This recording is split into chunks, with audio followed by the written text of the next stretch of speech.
जब औरत ने रोबोट पर पेट्रोल छिड़क कर उसे सबके सामने आग लगाने की तैयारी की तो रोबोट के भेस में छिपी उसकी सबसे अच्छी दोस्त अब और नाटक जारी न रख सकी। वो पूरी तरह टूट गई और जोर जोर से चिल्लाने लगी कि वो मरना नहीं चाहती। ये मंजर देखकर वहाँ मौजूद हर शख्स दंग रह गया। लोगों को फौरन शक होने लगा कि औरत की कंपनी का लॉन्च किया गया बायोनिक रोबोट दरअसल कोई इंसान है जो भेस बदलकर खड़ा है। पिछली फ्रीजिंग टेस्ट में रोबोट ठंड से कांप रहा था और अब आग का सामना करते हुए रहम की भीख मांग रहा था। ऐसे फितरी डर और जिस्मानी रद्द अमल किसी AI के लिए मुमकिन नहीं थे। जब शौहर ने देखा कि फिलहाल उसकी सबसे अच्छी दोस्त महफूज है तो वो फौरन आगे बढ़ा और सफाई देने लगा। उसने कहा कि इस रोबोट में उनकी कंपनी की नई इंसानी सिमुलेशन टेक्नोलॉजी लगी हुई है जो इंसानों जैसी बहुत सी हरकतों की हूबहू नकल कर सकती है। उसके माँ बाप भी फख्र से बोले कि दुनिया में सिर्फ उनके बेटे की कंपनी के पास इतनी एडवांस टेक्नोलॉजी मौजूद है और बिना टेक्निकल इल्म के किसी को बेबुनियाद शक नहीं करना चाहिए। औरत ने ठंडी मुस्कुराहट के साथ सबकी बातें सुनी। उसने समझ लिया कि शौहर खुद अपने लिए गड्ढा खोद चुका है और अब वो उसे उसी में और गहराई तक धकेलेगी। उसने सबके सामने ऐलान किया कि ये वाकई कंपनी की नई और सबसे एडवांस टेक्नोलॉजी है। ये सुनकर शौहर ने राहत की सांस ली। उसे लगा कि औरत अब भी उससे मोहब्बत करती है और मुश्किल वक्त में उसका साथ दे रही है। लेकिन उसकी बातों से लोगों का शक पूरी तरह दूर नहीं हुआ। तभी एक रिपोर्टर ने खड़े होकर कहा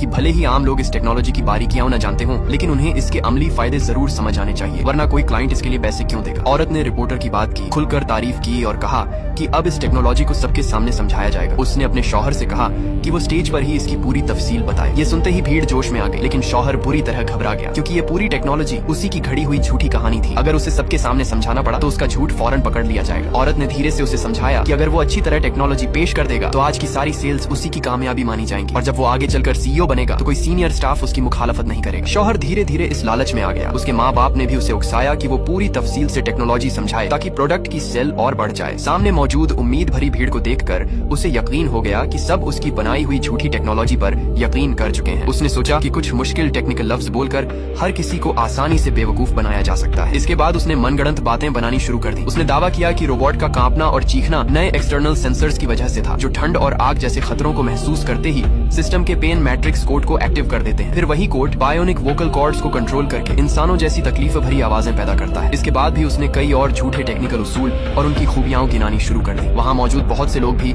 शौहर की झूठी बातों पर यकीन करने लगे। तभी औरत का एक स्टाफ मेंबर अच्छी खबर लेकर आया। उसने बताया कि दुनिया की टॉप 100 कंपनियों में से एक कंपनी के लीडर ने लाइव स्ट्रीम देखी है और वो शुरुआती तौर पर 1 बिलियन युआन की इन्वेस्टमेंट करना चाहता है। ये सुनकर शौहर और उसका पूरा खानदान खुशी से झूम उठा और पूरा हॉल तालियों और शोर से गूंजने लगा। तभी औरत ने अपने असिस्टेंट से पूछा कि क्या इस इन्वेस्टमेंट के साथ कोई शर्त भी रखी गई। असिस्टेंट ने जवाब दिया कि उस लीडर को अब भी शक है कि रोबोट दरअसल कोई इंसान है जो भेस बदल कर खड़ा है। इसलिए वो अपनी तसल्ली के लिए चाहता है कि रोबोट सबके सामने अपने कपड़े उतारे ताकि उसके अंदर मौजूद असली मैकेनिकल स्ट्रक्चर को खुद अपनी आंखों से देख सके। ये सुनते ही शौहर और उसकी सबसे अच्छी दोस्त के चेहरों का